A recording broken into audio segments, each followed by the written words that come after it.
তোমাদের সবাইকে আমার তরফ থেকে শুভ নববর্ষ। সবাই ভালো থেকো, সুস্থ থেকো, পুরো বছরটা সবার ভালো কাটুক, এটাই ঠাকুরের কাছে প্রার্থনা করি। তো আজকে নববর্ষ, তাই একটু নিয়ে নিলাম স্পেশাল থালি, তোমাদের সাথে শেয়ার করছি। সব থেকে আগে নিয়েছি আমি গরম গরম বাসমতি চালের ভাত, আর তার সাথে নিয়ে নিলাম পেঁপে সেদ্ধ। পেঁপে সেদ্ধটা এই গরমের দিনে না খুব উপকারী। কিচ্ছু না, একটু জাস্ট নুন, কাঁচা লঙ্কা আর সর্ষের তেল দিয়ে মেখে সেটা ভাতের সাথে খেয়ে দেখো, খুব ভালো লাগে।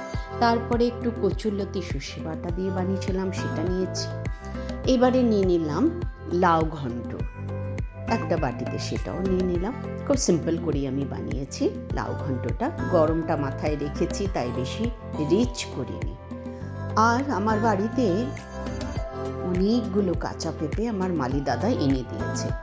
সেই পেঁপেগুলোকে আমি ডুমু ডুমু করে কেটে আলু দিয়ে সুন্দর একটা রসা রসা করে ডালনা বানালাম।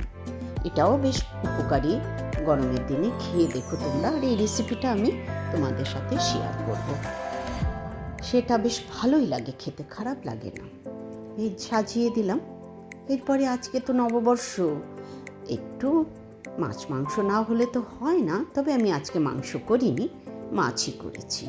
বাজার থেকে ফ্রেশ রুই মাছ নিয়ে এসেছিলাম, সেটা দিয়ে আমি একটা দারুণ স্বাদের মাছের ঝাল বানালাম।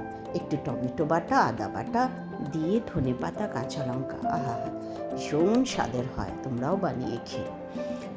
আর লাস্ট পাতে একটু চাটনি না হলে তো হয় না ভাই, আমার তো খুবই ভালো লাগে।